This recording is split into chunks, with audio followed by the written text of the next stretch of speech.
All right, so today, we're diving into some serious tech talk, huh? You guys sent over this article about the Tesla Cybertruck, and wow, they're really calling it the iPhone of pickups. So we're gonna go beyond just like the cool design and all that, and really asking, is this thing truly like revolutionary, or is it just hype? Yeah, and what's so interesting here is they're not even just comparing it to like other trucks, right? Yeah. They're saying that the Cybertruck might actually be like creating a whole new category of vehicle. Okay, see, now that's what I'm talking about. Because, yeah, on the surface, it's easy to just be like, ooh, stainless steel, futuristic wedge design, but Right, right. And Tesla knows that, like that's deliberate. But the article's saying that the real like I don't know, the real brilliance or whatever of the Cybertruck is that it's merging these car segments that have always been totally separate. okay, yeah, I'm listening. I'm listening. Like they even go so far as to say it's like they combined a heavy-duty work truck, a legit off-roader, Sure. 8ND, a luxury sedan, all in like one package. All right, you got me. I mean, that comparison alone, I got to hear more. Because even, like, the article mentioned it's got a tighter turning radius than some sports cars, which is insane for something that size. Right. But then they go into, like, towing capacity, payload, like all the classic truck stuff. How do those two things even go together? See, and that's what's so fascinating, right? The article, it points out this thing that honestly, most truck owners I know, especially here in the US, they aren't using their trucks primarily for work anymore. It's their daily driver, it's their adventure vehicle. Sometimes it's even like a status symbol. Oh, yeah, for sure. So the Cybertruck, at least if you just look at it on paper, it seems like it's really targeting that shift in how we're actually using trucks these days. So it's going for that best of both worlds kind of thing, like rugged when you need it to be, but also like comfortable and, I don't know, efficient for just everyday driving around. Exactly, exactly.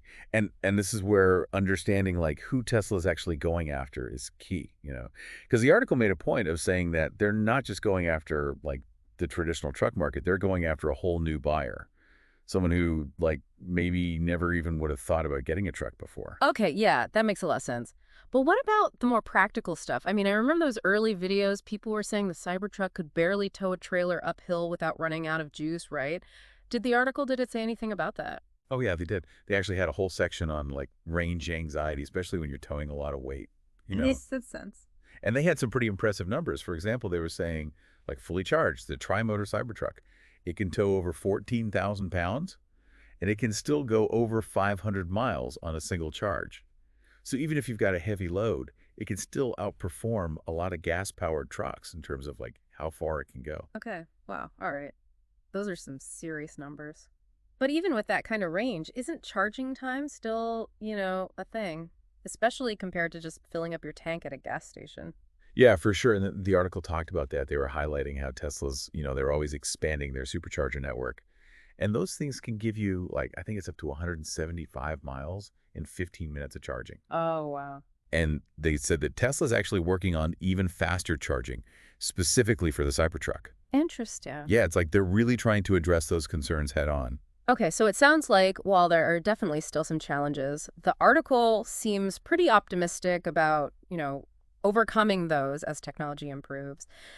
Kind of like how, I don't know if you remember, but early smartphones, they had all those limitations too, right? Like, remember how bad battery life used to be? Oh, yeah, absolutely. That's a great comparison. It's like, remember those first iPhones? You could barely use them for a day without having to charge them. Now look at them. The Cybertruck, it might be facing some of those same like early adopter hurdles or whatever. Yeah. But the potential is definitely there. And in fact, the article had this like really interesting example.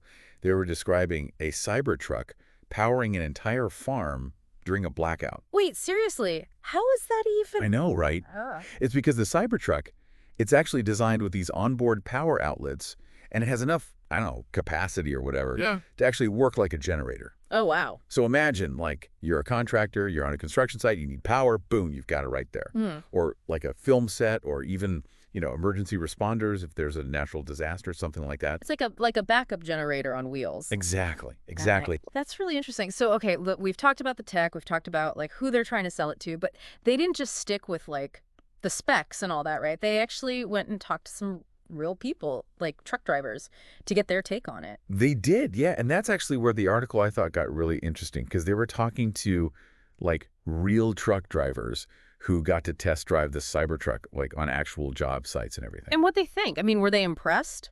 Or were they like, nah, this is just a bunch of hype? Well, it seemed like it was kind of a mixed bag, honestly, which I guess you'd kind of expect with any, brand new technology. Right. Like a lot of them, they were saying they were really impressed with how easy it was to maneuver, especially in like tight spaces, Hmm. compared to the big rigs they're driving now. Yeah. And then, of course, like everybody, they love the idea of saving money on gas. That makes sense, especially these days. Oh, for sure. But then, some of them were definitely a little worried about like the whole charging situation and the range, especially if they're doing like long hauls and stuff. But I don't know. Overall, they just seemed really like interested in what it could do. Like they were open to the idea of going electric once they get those kinks worked out. Yeah. There was even this one driver they quoted. He said it felt like driving the future. Haha. That's great. Okay, so we've talked about all the techie stuff and who they're going after. We even got to hear from some people who actually, might drive one of these things for a living. But what about, like, the even bigger picture here? The article, it didn't shy away from the whole environmental impact of it all, right? I mean, that's a huge part of this whole electric vehicle conversation. Oh, absolutely. And they went way deeper than just, no tailpipe emissions. Yeah. Like they were talking about the whole life of the Cybertruck, from like the stuff they used to build it to how they get rid of it when it's finally done. Now that you mention it, they did use that term embodied carbon, which I gotta admit, had to go look that one up. It's one of those things you hear more and more these days. Yeah, for sure. So remind me again, what exactly does that mean? Okay, so basically, embodied carbon, it's all the greenhouse gas emissions that come from, making a product from start to finish. Yeah. Like getting the raw materials, the whole manufacturing process, shipping it around, even how they eventually dispose of it. So it's like even if the Cybertruck itself doesn't pollute when you drive it, there's still a whole other environmental impact that went into making it in the first place. Exactly, yeah. And the, Yeah. the article, it was saying how it's really important to think about that. Like when you're trying to figure out how eco-friendly electric vehicles really are, they specifically mentioned like how much energy goes into making the batteries. That's a big one. So it's not as easy as just saying, okay, we're switching to electric and then problem solved. We got to figure out how to make the whole process cleaner too. Mhm. Did they talk about that? Like, what are some of the solutions there? Oh, yeah, they had a whole section on that. They were really emphasizing how important it is to make batteries in a more sustainable way, like using renewable energy to power the factories and, coming up with new types of batteries that aren't made with such nasty materials. Okay, that makes sense. And then there's also where we get the electricity from in the first place, right? Like Yeah, if you're charging your fancy new Cybertruck with power from a coal plant, it kind of defeats the purpose. 100%. Yeah.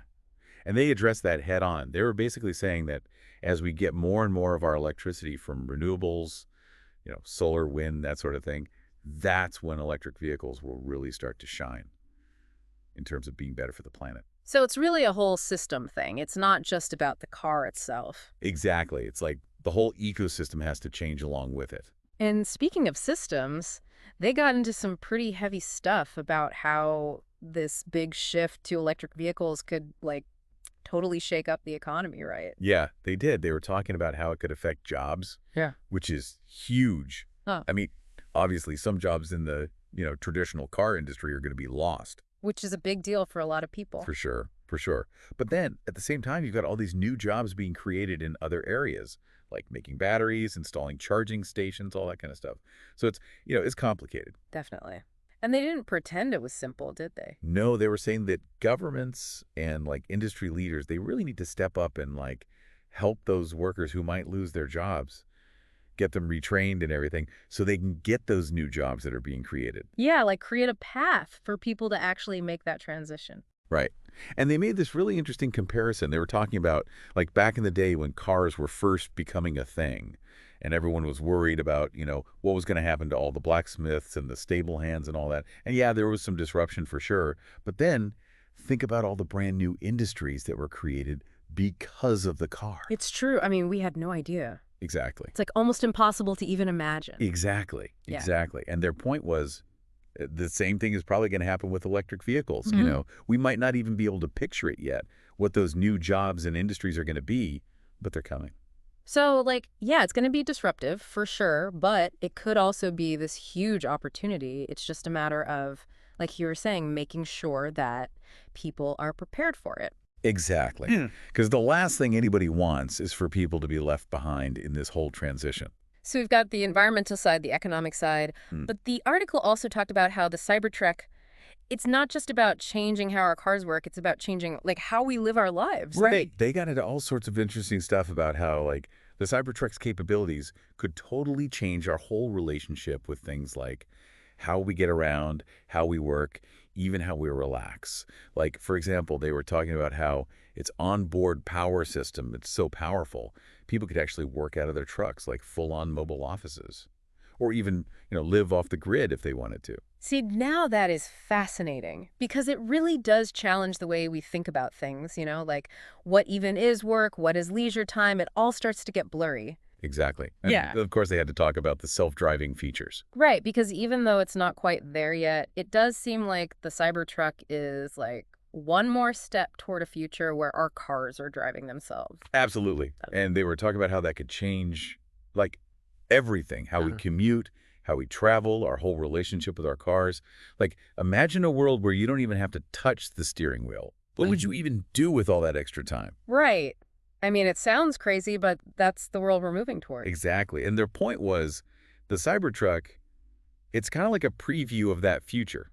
It's a sign of things to come. And I mean, like with any big change, there are going to be challenges, Oh, right? for sure. But also a ton of opportunity. Exactly. Yeah. And then the article really emphasized how, like, as individuals, businesses, even governments, we've got to be ready to, adapt and figure out how to make the most of these new technologies because they're not going away. It's a lot to think about. It really is. Yeah. But I think the main takeaway, at least for me, was that this whole Cybertruck thing, it's about way more than just, a new truck on the market. It's really a sign of these much bigger shifts that are happening in, like, our entire society. Okay, so we've covered the environment, the economy, even like the future of how we live. But the article, I mean, at its core, it was really about how the Cybertruck is going to shake things up in the car world. Exactly, yeah. Their whole argument was that the Cybertruck, it's so different, so bold, and it's focused on sustainability in this way that nobody else really is. It's going to force all the other car companies to either, step up their game or get left behind. And they seem to think this whole thing, this whole Cybertruck thing, is going to spark a wave of like innovation and competition. Did they have any like concrete examples of that happening Oh, already? yeah, for sure. Yeah, like they were pointing to how, like, all these traditional car companies, the big names, they're pouring tons of money into making their own electric trucks and SUVs now. Yeah. Right. It's like they're finally taking the demand seriously now that Tesla's kind of shown them it's possible. Right, like they lit a fire under them or something. Totally. Like they specifically mentioned the Ford F-150 Lightning, that's electric now, and the Rivian R1T. Those were like their big examples. Yeah, okay, those are big ones. So it's like, even if, I don't know, even if we don't all end up driving Cybertrucks in the future, it's already shaken things up just by existing. Exactly. Exactly. Mm-hmm. Which is pretty wild to think about. It's like just the idea of it was enough to get the ball rolling. Yeah. It's like they always say, right? Competition breeds innovation. Totally. Okay, but I don't know, I'm curious about the public reaction to this thing because it seems like people either absolutely love it or they absolutely hate it. There's not a whole lot of middle ground with the Cybertruck. Yeah, it's true. It's very polarizing. The article actually called it like a cultural Rorschach test, which I thought was pretty funny. Yeah, I like that. So walk me through that. Like, what were they saying about why it gets such a strong reaction? Well, so on the one hand, you've got like the early adopters, right? The tech people, the ones who just have to have the newest, coolest thing. They're all about the Cybertruck's design, how powerful it is, and also just like what it represents. Mm, Like it's different, it's the future of driving, all that. right. It's like those people who used to camp out for days to be the first to get a new iPhone. Exactly, it's that same energy. And then you've got the other side, the people who are like, what even is that thing? They just don't get it. They're worried it's not practical, that it Yeah. won't last, that it's all just hype. Yeah, and to be fair, it's a pretty big jump from like an F-150 to a stainless steel triangle on wheels. Did the article get into like any of the specific concerns people had? Because I remember when it first came out, there was a lot of talk about like, will it actually hold up? Can it really do all the things a truck's supposed to do? Oh, yeah, totally. They talked about how some people are worried about that stainless steel body. Like, will it get dented easily? Will it Ah. scratch? And also just, the stuff that trucks are for. Yeah. Hauling stuff, fitting into tight spaces, all that. Right, like it looks cool, but is it actually functional? Exactly. And then, of course, you've got the whole Is electric even really ready for prime time? Like, a lot of people just aren't there yet. They're worried about the range, where they're going to charge it, all that. Which, I get it, change is hard. And especially when it's something like a truck, which has been basically the same for like 100 years. And now you've got this thing that looks like it came from the future. It's true. Like, it'd be like if you told a carpenter they had to give up their hammer for some, like, laser tool. Hmm. They might be a little resistant. Exactly. So it sounds like Tesla's got their work cut out for them. It's not just about building a cool truck. It's about convincing people to actually buy into this whole new way of like thinking about vehicles. 100%, yeah. It's Yeah. a totally different way of thinking about cars. Well, this has been fascinating. I feel like we've gone like way beyond just the Cybertruck here. Right. It's like we went down a rabbit hole. Totally. We started with a truck and ended up talking about the future of like everything, the environment, the economy, how we work, even like what it means to be a human in the age of robots. Uh-huh. Seriously. Eh, And who knows what the future holds? That's the thing about a deep dive, right? You never know where you're going to end up. But hey, to our listeners, if you're as intrigued by all this as we are, don't stop here. Go out there and like read those articles you've been meaning to get to, do your own research, you know? Get curious. Because you never know, you might uncover something amazing, or at least you'll have something interesting to talk about at your next dinner party. Exactly. And hey, if you do stumble across any mind-blowing articles about, like, robot butlers or flying cars or whatever the future holds, send them our way. We're always up for a good deep dive. All right, until next time, thanks for listening, everybody.